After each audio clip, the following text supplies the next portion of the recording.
Hello everybody, welcome to Nat 5 RUAE Total Recap with me, Miss AB. So, what is this for? This is to recap all question types in one handy place. It is to aid revision of RUAE for Nat 5. It is not instead of doing a course, it is not instead of doing any of the work set out, but it is to give you a basic recap of everything to do with RUAE.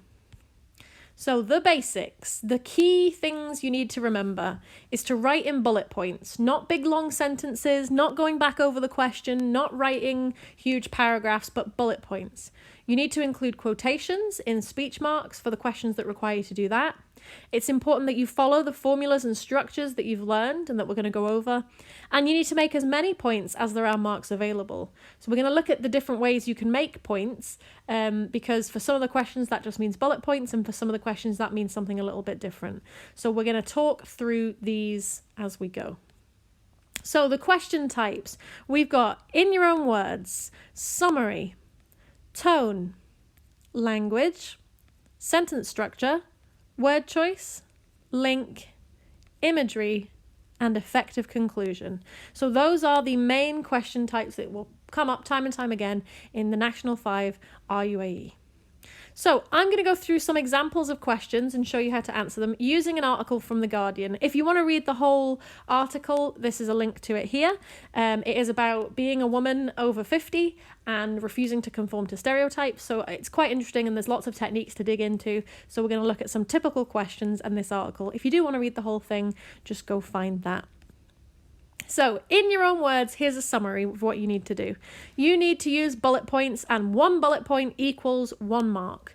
You need to show an understanding of the gist or the main ideas of the writer, and you cannot quote, even accidentally or without quotation marks. So do not use the same words as the words in the passage.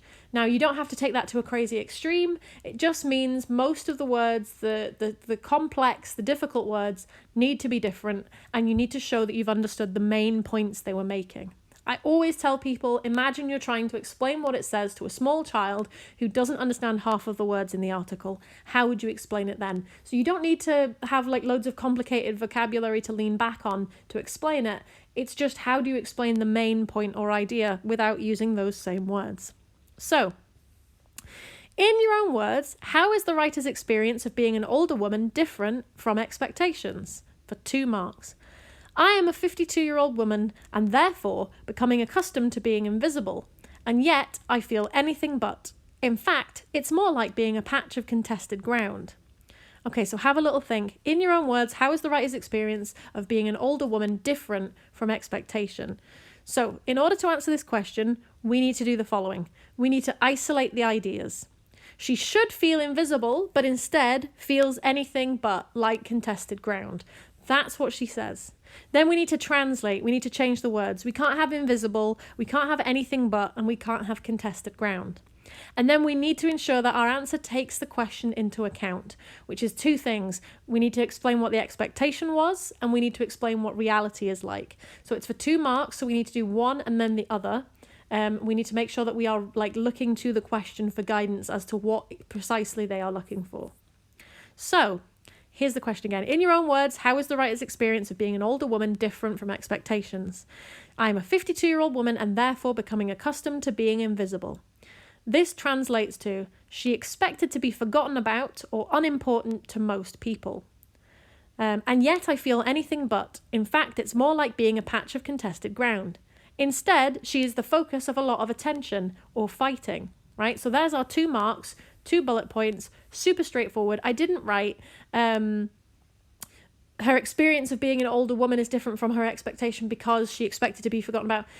Just, she expected to be forgotten about. Instead, she is the focus of lots of attention. So you don't have to write a huge long thing. You just have to drill into exactly what they're asking you to basically translate. Prove you understand, right? RUAE, reading for understanding, analysis and evaluation. These are asking you to prove that you understand the text. And the best way to do that is by explaining in your own words what they mean. So in your own words, and anytime it says summary as well, we are looking for bullet points. We are looking to show an understanding of the gist or main ideas of the writer, and we don't want you to quote even accidentally or without quotation marks. So just remember that for your paper. Now, why is in your own words important? They make up the majority of the marks at National 5 for RUAE. So if you can get every single in your own words question and summary question bang on, you will be doing really, really well. And they are the understanding component of RUAE, as I said. So they are a third of the title, but more than half of the marks. So they're really, really vital. Now, we're going to go through pretty much most of the other question types. Imagery, language, word choice. I'm also going to include sentence structure in this and everything that you're allowed to answer on for a language question. Now, we have been using the formula TEAL. 1 TEAL equals 2 marks at National 5. So try and remember this. TEAL formula, 1 TEAL, 2 marks. We're going to look for what is specifically being asked. Language can be anything, imagery must be simile, metaphor or personification, and word choice is 1 or 2 words. And then we're going to analyse in depth and specify. So we're using the TEAL formula and we're going to have a look at imagery, language or word choice questions. So the question is, explain how the writer's use of language helps to establish how people feel about them. On one side, a strikingly articulate army of well-organised activists march forward to reassure me that I do not have to fade into obscurity, despite society's best efforts to put a giant paper bag over my head, that I have my best years ahead of me, and that a host of sparkling platforms, websites and communities are there to bolster my identity as I enter middle age and beyond. Should I want to start my own business, wear sequins to the supermarket, learn Finnish or start sheep farming, age should be no barrier. Go me! So we need to explain how the writer's use of language helps to establish how people feel about them. So again, isolate, identify, quote, analyse. So on the one side, a strikingly articulate army of well-organised activists march forward to reassure me that I do not have to fade into obscurity, despite society's best efforts to put a giant paper bag over my head. So here's one option. Metaphor. Put a giant paper bag over my head. Here the writer is making a metaphor, comparing what is happening to her to someone having a paper bag over their head. This shows she doesn't like what is happening. Now, if you're thinking, well, that doesn't seem like a very good answer, you'd be right. That's a terrible answer. But it's the type of answer we get a lot where someone zones in, realises that there's a piece of imagery, goes, right, that's a metaphor, and then kind of bails on it from there. So this answer would get 1 out of 2 for the TEAL. It would get it for the quotation. You've identified that it's a metaphor. You've correctly quoted the metaphor, but you are missing the analysis and the link to task. So here's a better option. Metaphor. Put a giant paper bag over my head. The writer is saying that people around her would rather she didn't have a social presence or disappeared. This emphasises how many people disregard older women. And remember, if you're struggling to remember TEAL and the TEAL formula, you can put TEAL down the side. You can put T and then a dash and then E and then a dash. Unlike at the critical essay where we really don't want to see the formulas that you're using down the side, it's perfectly acceptable in RUAE to put your little sort of mnemonic down the side. Okay, let's look at it again. It's the same formula, it's the same idea, but this time with tone. We're going to look at this same paragraph. On one side, a strikingly articulate army of well-organised activists march forward to reassure me that I do not have to fade into obscurity, despite society's best efforts to put a giant paper bag over my head, that I have my best years ahead of me, and that a host of sparkling platforms, websites and communities are there to bolster my identity as I enter middle age and beyond. Should I want to start my own business, wear sequins to the supermarket, learn Finnish or start sheep farming, age should be no barrier. Go me! So we now need to think, what kind of tone of voice, what kind of attitude, what kind of emotion has the writer put into this paragraph? So here's one option. Funny. Host of sparkling platforms. Platforms aren't normally sparkling, so that makes this funny. This shows it is funny. Again, this is not a good answer. This is the kind of answer that we see a lot for tone questions. Someone identifies that it's trying to be funny and then can't really pinpoint where the humour is coming from, can't explain the joke. And so they kind of wildly grab for something, chuck it in there, and then the A and the L tend to repeat themselves. They've given you all the analysis that they've got and they can't really link it to the question. Humorous. Example, wear sequins to the supermarket, learn Finnish, or start sheep farming. The writer generates a list of absurd and very disparate ideas to demonstrate how wild the suggestions she gets are. Each thing is an extreme example, making it seem silly. This creates a humorous tone to the article, showing that the arguments that people make are a little crazy. right? So that's the idea, that we've got a lot of humor coming through with this list of crazy things. Now, it's a really difficult thing to pinpoint why something is humorous, so I understand why people would struggle with this, but remember, for tone, you are looking for examples of word choice, you are looking for where in the language we are told how they are feeling. So in this case, because everything's so random, it's those very separate and crazy ideas that make it seem funny. So that's what you're looking for tone. Creating a teal where you are pulling out what emotion are they feeling, how do you know, and then linking it back to the question. So, sentence structure. Again, same as with tone, imagery, word choice, and language. Sentence structure, which is part of language, is about the teal formula. You're using the teal formula to analyze the writer's use of sentence structure.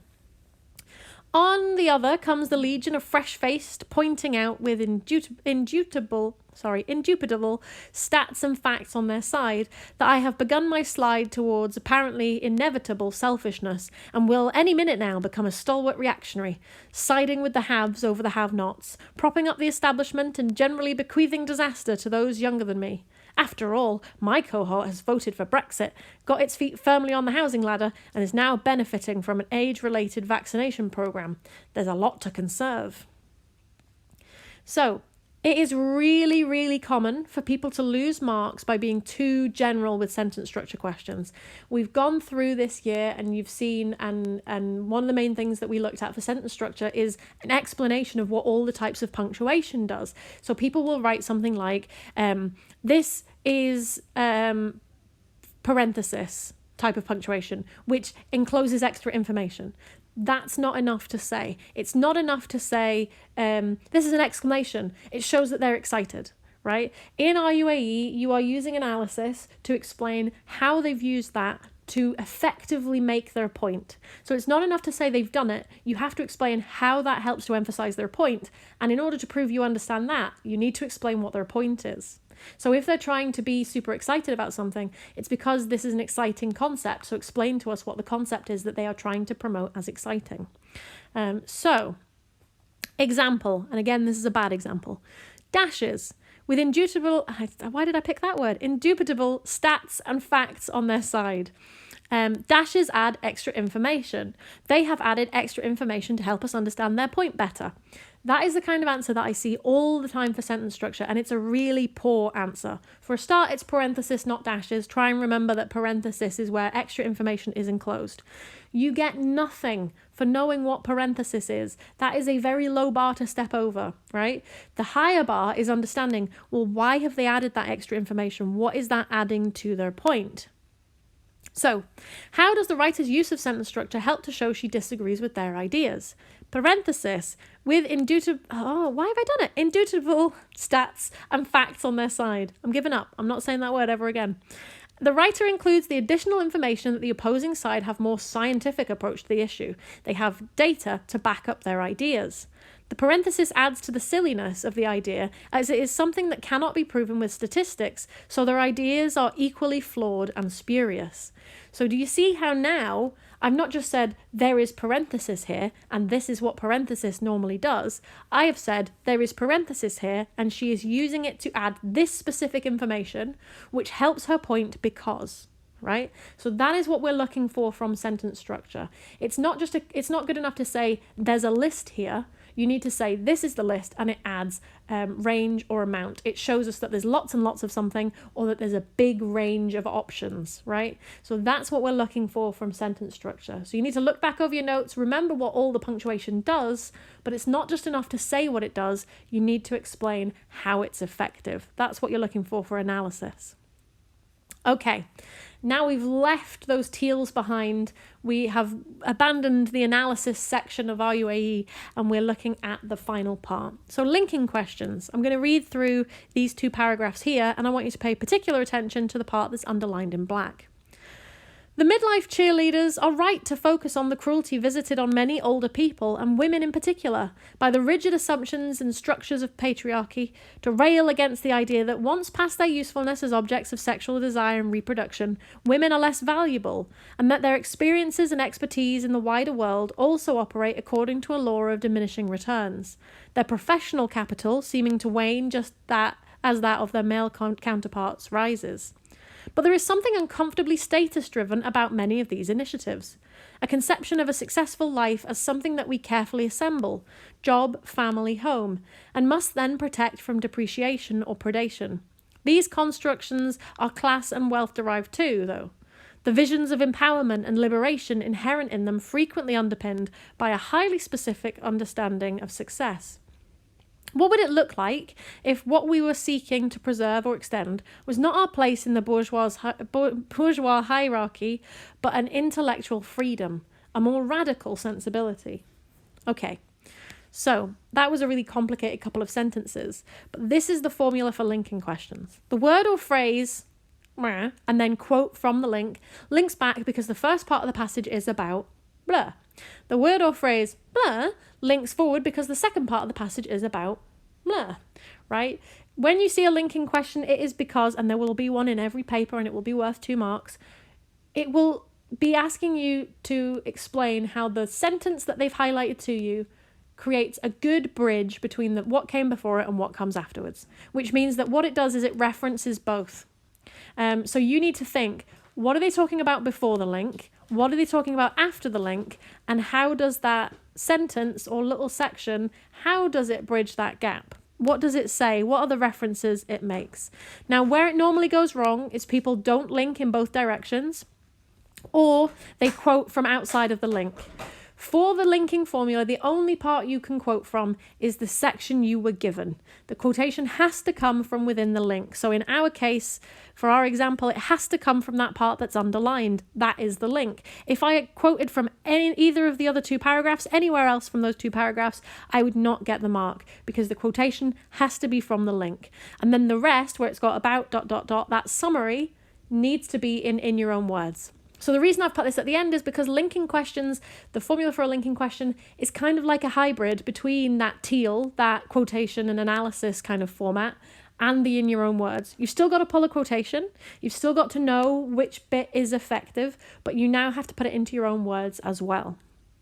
So that's what is key and important. So make sure that you link in both directions and quote from within that link. So the word initiatives links back because the previous part of the passage was about what is being done to help older women avoid discrimination. The phrase uncomfortably status-driven links forwards because the next part of the passage is about how people only aim to help those who are of a higher class, and that it is class-based, right? So even if you're thinking now, wow, I really didn't understand what those 2 paragraphs were about at all, do not worry, because this was a really complicated article. I just thought it was an interesting one and it had some good techniques. The article that you read should be a bit more straightforward, but that's what we're looking for. Those 2 bullet points showing the link back and showing the link forward. Okay, we are nearly done. Effective conclusion. So here is the conclusion to this article. If only any of it felt like me, muddling through, trying to hop from one week to the next with as little distress and as much pleasure as possible. Feeling, as those of us of a certain age consistently point out, just as excited, volatile, imaginative, and unfinished as we did in our youth.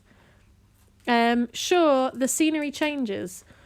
Where years ago the achievements were paying the rent and the payoff getting drunk in the pub, I now count a week where the rain doesn't come in the roof and nobody has to go to A&E as a victory to be celebrated with a nice bit of Nigella and the Netflix documentary about Fran Lebowitz. But the principle is the same. Do your best, try not to hurt anyone, and avoid falling into a big hole. That's good enough, isn't it? So, you need to explain in an effective conclusion question what element of an effective conclusion the writer is implementing. Returning to a previous idea, using humour, offering advice, something to do with one of those, right? An effective conclusion usually sums up or returns to previous ideas within the piece. It might use humour to make them stand out or seem very funny or to leave the reader with a good sort of feeling towards the piece. It might offer advice or give something to do or tell you to go and do something. But you have to explain what they are using. It will usually be summing up or returning to previous ideas. You need to quote to prove it is the case and analyse to show how it is effective. So again, this is a bit of a hybrid one. You need to explain what they're doing and then quote and then explain and then analyse. So The writer creates an effective conclusion as after weighing both options, she rejects either one. If only any of it felt like me. Here she is referring back to the main body of the article where she talked through both options presented of how to age gracefully. It also draws us back to the start where she talked about feeling invisible and not fitting with either side's ideal. She brings us back to her personal experience. So that is how she creates an effective conclusion. It draws us back to the start where she says she feels like she's in the middle of a war. She's that contested battleground, right? So that is that is how this conclusion is effective. And that's all you've got to do. Explain why it's good. Okay. Final little recap of what is important. It is important to specify. It is not good enough to say, this is using a metaphor, and metaphors make you think of things, and that's really good. You have to explain what is the point they're trying to make. How is that effective? It's not good enough to say they have used a short sentence. Short sentences are used for emphasis. You need to specify. You need to know what the question type is. It's no good trying to answer on sentence structure if they're asking for word choice. It's no good trying to answer for alliteration if they're asking for imagery. You're only allowed 3 things for that, and you should know that. You need to make as many marks as there are points available. Do not sit there and write 3 when you need 4. That's why it's so important to guess. If you can only find... So sometimes there'll be questions with a huge number of marks attached. It'll be 5 marks for an in your own words. And you might really struggle to find 5 things. It's so important to guess. No teacher and no marker in the world is ever going to actually judge you for writing something really bizarre and wrong. We might have a little giggle about it. We might be like, well, that was random. But it's not going to make us angry or think you're stupid, right? So it is so, so, so important to guess. The only people we will ever judge are people who hand in massive blank lined pieces of paper that have no answers for any of the questions. So don't waste time sitting there not doing anything. Write extra answers, and if you've got loads of time at the end, go back, see if there's an extra answer you could give to any of them, because if it turns out one of yours is wrong and you've got an extra backup one and that one's correct, that's fantastic. So make sure you have put as many things as you can possibly write down in that time. It is important to read the whole article. Now, that sounds really obvious, but I have had classes where people have done really badly in RUAE because they didn't realise the whole article was sarcastic. So it's really important to read the whole article to get a general idea of the person's arguments and then go through and target each question. And the final thing is, don't use outside knowledge. I've had a lot of people in the past, and I remember doing it myself at school, where the question asks you about something like arguments as to why XYZ is a good idea, and you know lots about the topic, so you write down something you know, instead of just writing down what it says in the article. That's your job. Explain that you understand what the author has written in their article. So that is everything important that you need to look at. I'm going to be wishing you the most luck, and I hope this has helped. Remember, you can get in touch if you need anything. So good luck.